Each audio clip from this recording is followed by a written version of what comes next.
Now, the reality of being a nonprofit or political leader is that you do have to know a lot about fundraising. There are professionals who do this for a living, and they have useful lessons to teach all of us about what inspires people to give, because that tells us the messages that resonate with our communities.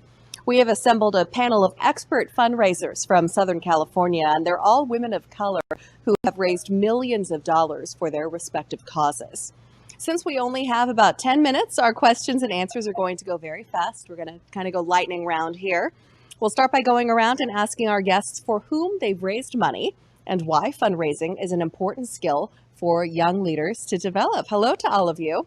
Let's begin with Hello. Dr. Rachel Yang, who's from the Southern California chapter of APAPA. Welcome, Dr. Yang. Would you please give us a brief introduction? All right, you know what, let's move on to Padma Madhogarhia. We'll try to get back to Dr. Yang in a moment. Padma, for whom have you raised money, and why is it important for young leaders to learn some fundraising skills? Sure, Pamela. Okay, I have helped raise funds for an organization called Empower. They empower young people in developing countries to reach their full potential. I appreciate this opportunity to share with you what I have learned. Young people who are able to raise their own resources will be able to influence the agenda of their own youth groups and will be the agents of change in their own societies. In the end, it is not only about fundraising, but also about their empowerment to recognize the potential to be a leader who can bring changes in the surroundings. Great answer. Let's try to return now to Dr. Yang. Are you there? Yes. All right, excellent.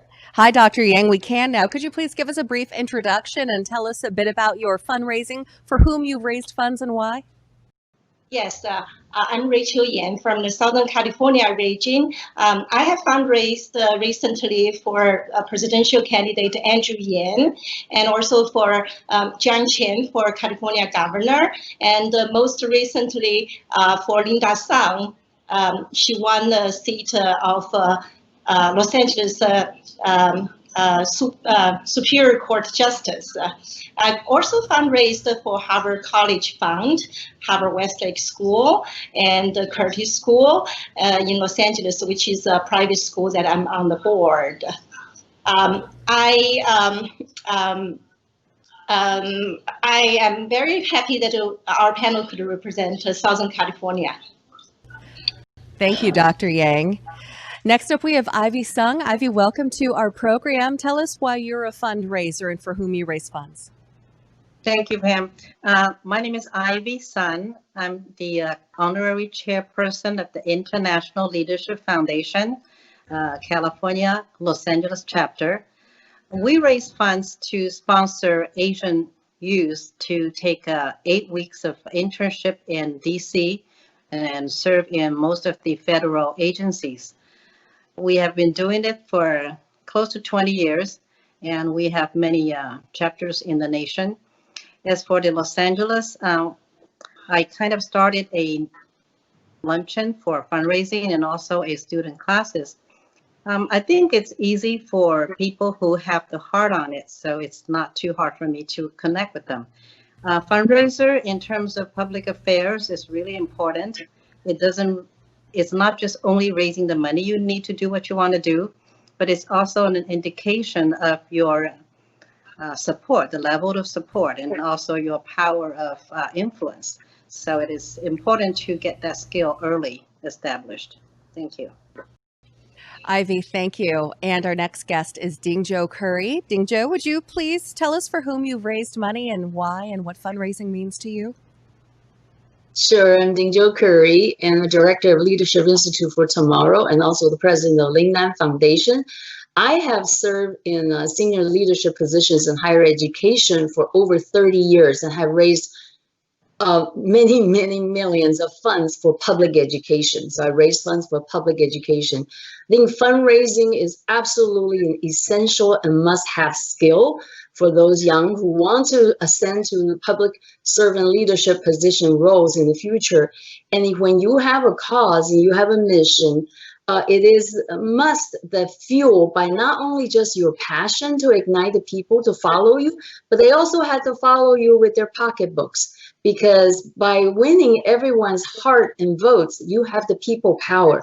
But by winning their financial support from everyone, that's really one of the first fuels that will really light the fire of your passion and would really get you started in your movement to achieve that ultimate momentum you need right from the start.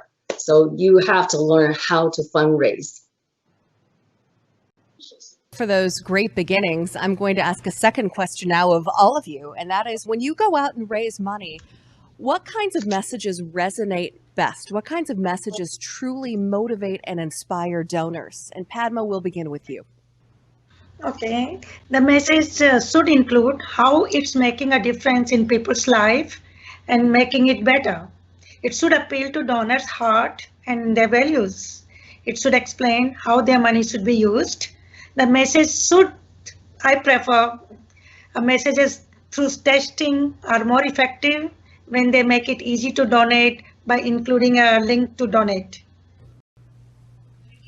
Dingjo Currie, the same question to you. What kinds of messages inspire donors?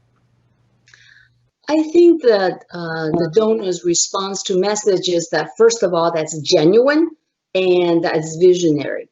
And it is absolutely key that your message is spoken in the donor's voice. When they hear themselves in you representing their interests, their goals, their aspirations, their needs, and their dreams, they will donate.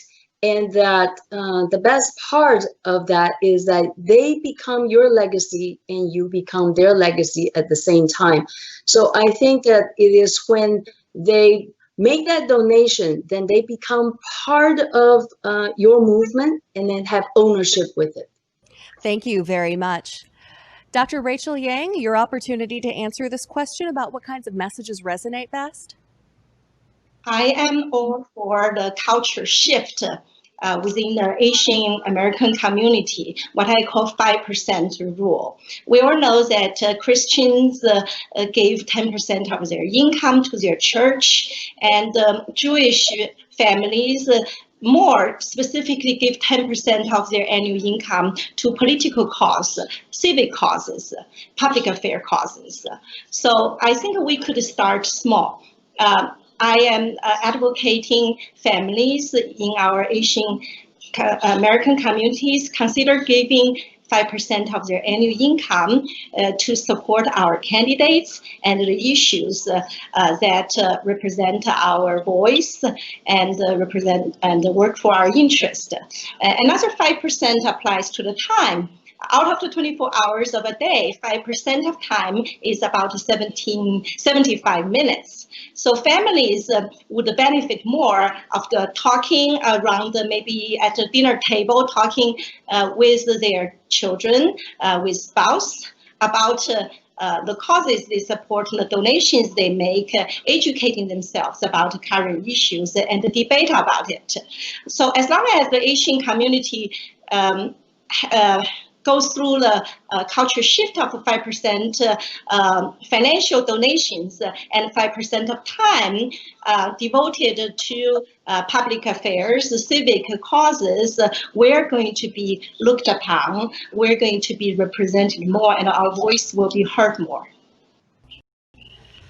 And finally, Ivy, what do you find are the messages that resonate best, that inspire people to give? I think people give because they believe in you and they believe in what you're going to do. So I think it's important to have an understanding of what people want, not just what I want, and focus on that. Communicate clearly to them what you are trying to do and how are you going to do it. Once we establish the mutual understanding and once we share the common goals and same core value, it will be easier for you to reach out and for people to support you.